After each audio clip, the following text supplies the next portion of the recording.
नमस्कार तृतीय वर्ष के छात्रों, आज हम मैथिली शरण गुप्त एवं उनके काव्य साकेत के विषय में जानकारी लेंगे। मैथिली शरण गुप्त द्विवेदी युग के सर्वश्रेष्ठ कवि माने जाते हैं। वे राष्ट्रीय काव्यधारा के कवियों में विशिष्ट स्थान के अधिकारी हैं। बाबू मैथिली शरण गुप्त का जन्म संवत 1943 में चिरगांव जिला झांसी में हुआ था। इनके पिता का नाम सेठ रामचरण था। उनके ऊपर अपने पिता के काव्य प्रेम, वैष्णव भाव, राष्ट्रानुराग एवं उदात्त संस्कारों का काफ़ी प्रभाव पड़ा। उन्होंने घर पर ही बंगाली, मराठी एवं संस्कृत आदि भाषाओं का सम्यक ज्ञान अर्जित किया। महावीर प्रसाद द्विवेदी के संपर्क में आने पर उनको काव्य सृजन की प्रेरणा मिली और उन्हीं की पत्रिका सरस्वती के माध्यम से वे प्रकाश में आए। आगरा विश्वविद्यालय ने उनको डी.लिट की मानद उपाधि प्रदान की। साकेत महाकाव्य पर उनको मंगला प्रसाद पारितोषिक भी प्राप्त हुआ। आपको अपनी राष्ट्रीय चेतना के कारण राष्ट्रकवि कहा जाता है। यह पद भी महात्मा गांधी जी ने उनको दी थी। सन 1954 में भारत सरकार ने उनको पद्म भूषण की उपाधि से विभूषित किया। स्वतंत्रता के पश्चात वे 2 बार राज्यसभा के सदस्य भी चुने गए थे। उनका व्यक्तित्व बहुत ही सरल, निश्चल था। सहिष्णुता, उदारता और भावुकता उनके व्यक्तित्व के गुण थे। भारतीय सांस्कृतिक परंपराओं के प्रति उनका विशेष मोह था, लेकिन नवीनता का भी उन्होंने कभी भी विरोध नहीं किया।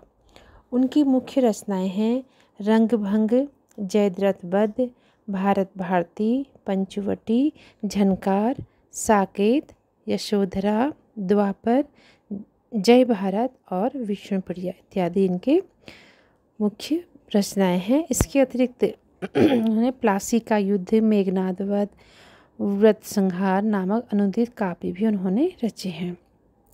अब हम साकेत के बारे में थोड़ी जानकारी लेते हैं।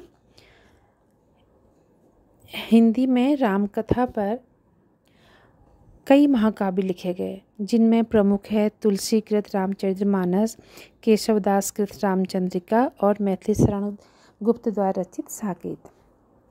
कवि को इनके निर्माण की प्रेरणा भी आचार्य महावीर प्रसाद द्विवेदी जी से ही प्राप्त हुई।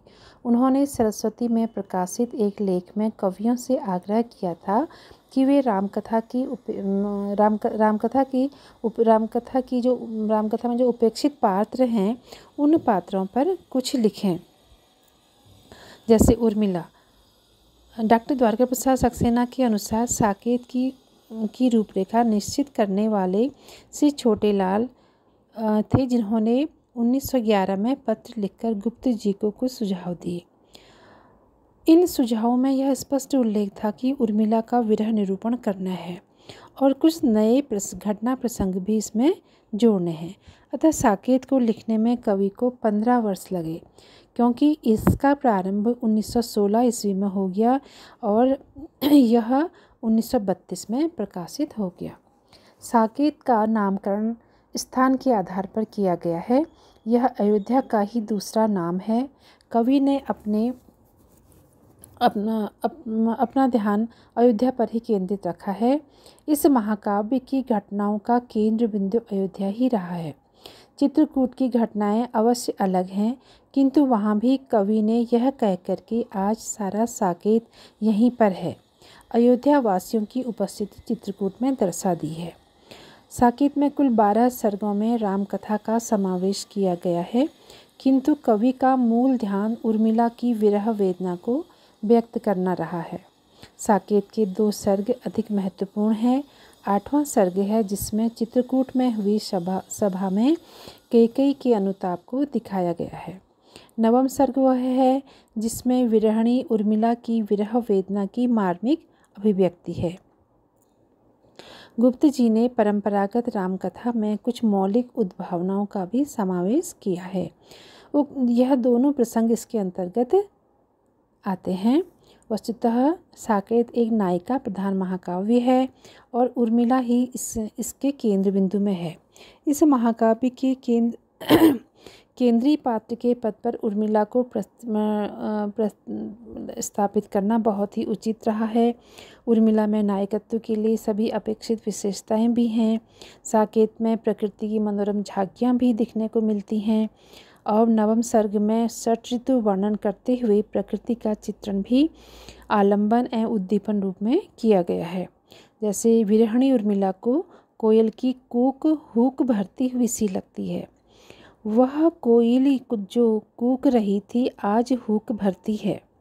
साकेत में कवि ने युग चित्रण पर विशेष ध्यान दिया है।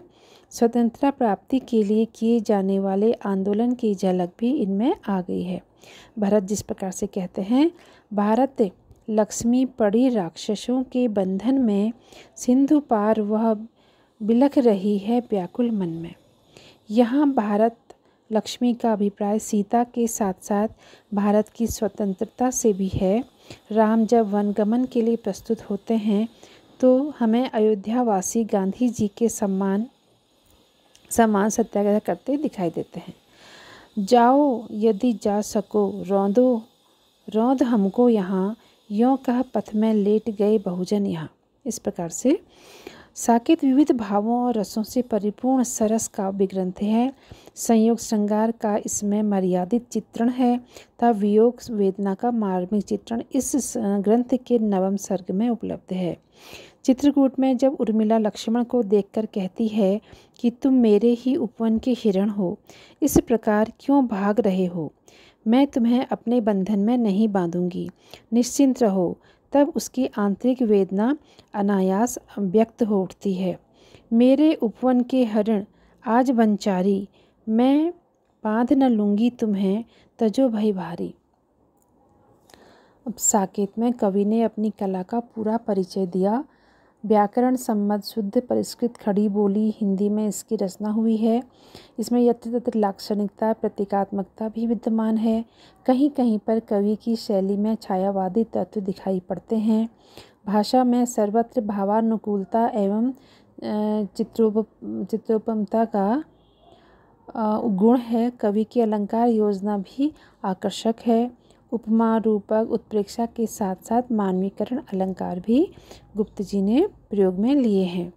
यहाँ पर नंद दुलारी वाजपेयी जी ने साकेत की महत्ता को प्रतिपादित करते हुए कहा है, साकेत काव्य का साहित्यिक जगत में जो सम्मान है, हिंदी के ऐतिहासिक विकास में उसकी जो देन है, युग चेतना के नवोन्मेष में उसमें अपनी आभा बिखेर रहे हैं, उन्हें देखते हुए साकेत को महाकाव्य न कहना अन्याय होगा। अतः साकेत हिंदी महाकाव्य ही नहीं, आधुनिक हिंदी का एक युग प्रवर्तक महाकाव्य है। अब हम देखेंगे साकेत की उर्मिला के बारे में। ये साकेत महाकाव्य की रचना का मूल उद्देश्य राम कथा की उपेक्षित नारी उर्मिला को महिमा मंडित करना ही माना जा सकता है। उर्मिला को केंद्र में रखकर ही इस महाकाव्य की रचना हुई है। अतः उर्मिला ही इस महाकाव्य के नायकत्व की अधिकारिणी है। उर्मिला का मूल रूप भले ही किसी प्रकार का रहा हो, पर साकेत में गुप्त जी ने जिस उर्मिला की सृष्टि की है वह दिव्य सौंदर्य की प्रतिमा है तथा कवि की कल्पना का स्पर्श पाकर विनोदशील एवं हास परिहासमयी भोली भाली सुकुमार हृदया पत्नी के रूप में सामने आई है। गुप्त जी ने रामकथा में जो मौलिक उद्भावनाएं की हैं उनमें से अधिकतर उर्मिला से संबंधित हैं। जैसे साकेत के प्रारंभ में लक्ष्मण और उर्मिला के दाम्पत्य जीवन का हास परिहास, फिर उर्मिला लक्ष्मण के पारिवारिक जीवन की मनोरम झांकी, उर्मिला विरह वर्णन, लक्ष्मण शक्ति के बारे में सुनकर उर्मिला का रणचंडी के वेश में महल से निकल जाना। साकेत की उर्मिला जो है वह दिव्य सौंदर्य से ओतप्रोत और महिमामयी नारी है। विनोद वार्ताओं में निपुण है, राजमहिषी है, यही नहीं वह उच्च कोटि की कलाकार भी है तथा त्याग व धैर्य की सजीव प्रतिमा है। आत्म बलिदान के भावों से ओतप्रोत है और उसमें नारी सुलभ सुकुमारता और शालीनता भी विद्यमान है। उसमें देश प्रेम और स्वाभिमान की भावना कूट कूट कर भरी है। साथ ही वह सेवा, प्रेम, त्याग, तपस्या, पतिपरायणता, आत्मगौरव जैसे गुणों से भी परिपूर्ण है। साकेत के नवम सर्ग में उर्मिला के बचपन एवं युवा जीवन की यथार्थ झांकी इस गीत में प्रस्तुत की है। जीवन के पहले प्रभात में आँख खुली जब मेरी, निसंदेह उसका बचपन सरस मधुर भावनाओं से युक्त रहा और युवावस्था विरह वेदना से युक्त रही। वह जानती है कि जीवन में फिर प्रभात होगा। इसी आशा के सहारे वह विरह के लंबे 14 वर्षों को बिता सकने के लिए अपने मन को तत्पर कर सकती है। उर्मिला के जीवन की वेदना का चित्रण नवम सर्ग की विषय वस्तु है। इसकी चरम अभिव्यक्ति इस गीत में हुई है। वेदने तू भी भली बनी, आ अभाव की एक आत्मजे और अदृष्ट जनी। कवि ने वेदना को अभाव की पुत्री माना है तथा अदृष्टि को उसकी माता स्वीकार किया है। उसकी यह कल्पना निश्चय ही अत्यंत मार्मिक एवं मधुर है। गुप्त जी ने इसी सर्ग में उस गीत को भी लिखा है जिसमें शरद ऋतु आने पर उर्मिला अपने प्रिय के विभिन्न अंगोपांगों को शरद ऋतु में देखती है। जैसे निरख सखी ये खंजन आए, फेरे उन मेरे रंजन ने नयन इधर मन भाए। उर्मिला के मन में जो काम भावना उद्दीप्त हो रही है उसकी अभिव्यक्ति इस गीत में हुई है। मुझे फूल मत मारो, मैं अबला बाला वियोगिनी, कुछ तो दया विचारो। वह चुनौती भरे स्वर में कहती है कि हे कंदर्प, यदि तुम्हें अपने रूप पर गर्व है तो उसे मेरे पति के रूप पर न्यौछावर किया जा सकता है। अतः निष्कर्ष रूप में कह सकते हैं कि साकेत की उर्मिला गुप्त जी की कल्पना से निर्मित ऐसी नारी चरित्र है जिसने उर्मिला के परंपरागत चरित्र को एकदम बदल दिया है।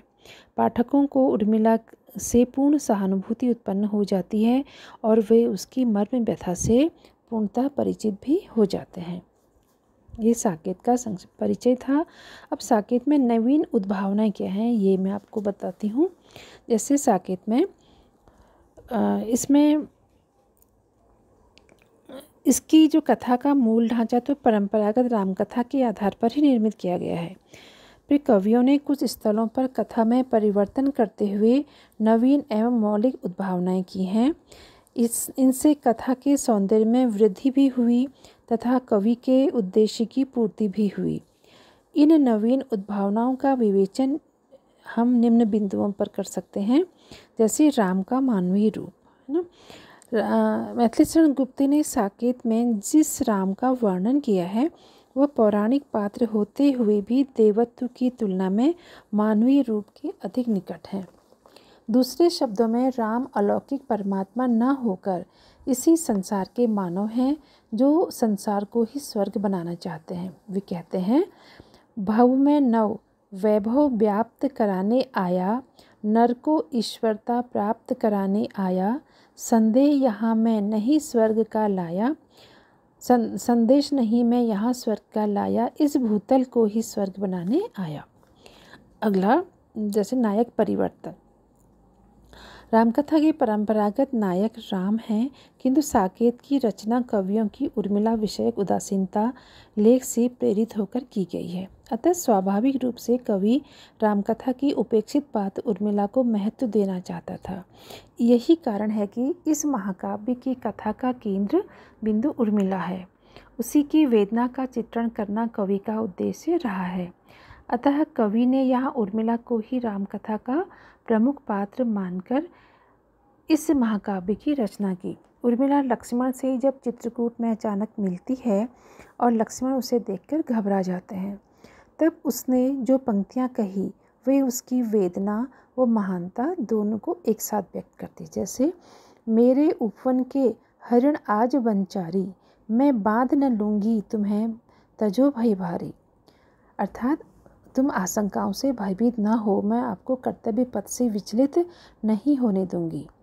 अब कैकेयी का अनुताप भी इसमें है। गुप्त जी ने साकेत में वर्णित रामकथा में यह मौलिक उद्भावना की है। कैकेयी को अपने किए पर पश्चाताप होता है। चित्रकूट में भी वह सभा में अपना अपराध स्वीकार करती है और राम को घर लौट चलने के लिए कहती है। और अपने को धिक्कारती हुई कहती है, युग युग तक चलती रहे कठोर कहानी, रघुकुल में भी थी एक अभागन रानी। निज जन्म जन्म में सुने जीव यह मेरा, धिक्कार उसे था महास्वार्थ ने घेरा।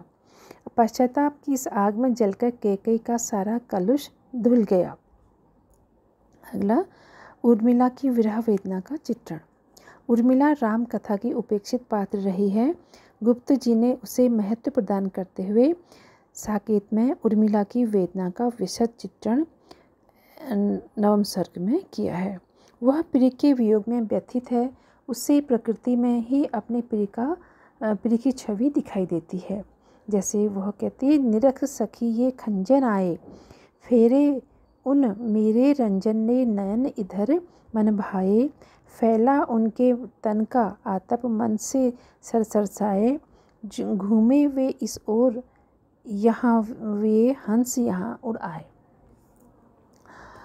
कवि ने उसके त्याग धैर्य चरित्र को अपने काव्य का विषय बनाकर महत्व प्रदान किया, जिसकी वह वास्तव में अधिकारिणी है। युग का चित्रण। साकेत में कवि ने युगीन भावनाओं का भी समावेश किया है। जिस समय साकेत की रचना हुई, देश परतंत्र था, अंग्रेजों के विरुद्ध स्वतंत्रता आंदोलन चल रहा था। सीता को प्रतीक रूप में भारत लक्ष्मी और अंग्रेजों को राक्षस कहते हुए साकेत में गुप्त जी कहते हैं, भारत लक्ष्मी पड़ी राक्षसों के बंधन में, सिंधु पार वह बिलख रही व्याकुल मन में। इसके अतिरिक्त गांधीवादी मूल्यों का भी समावेश साकेत में कई स्थलों पर दिखाई दिया है। अधिकारों के लिए संघर्ष करना, नारी की समानता की बात करना, स्वावलंबन एवं सदाचार, सत्य, अहिंसा, प्रेम आदि का उल्लेख साकेत में इसी विचारधारा के अनुरूप किया गया है। अतः हम कह सकते हैं कि साकेत में कवि ने जो मौलिक उद्भावनाएं कहते हुए परंपरागत रामकथा में परिवर्तन किए हैं, उनसे कथा की सुंदरता में चार चांद लग गए हैं। गुप्त जी ने ऐसा कर कर एक आवश्यकता की पूर्ति की है और वे अपने कार्य में सफल भी हुए हैं। आज इतना ही।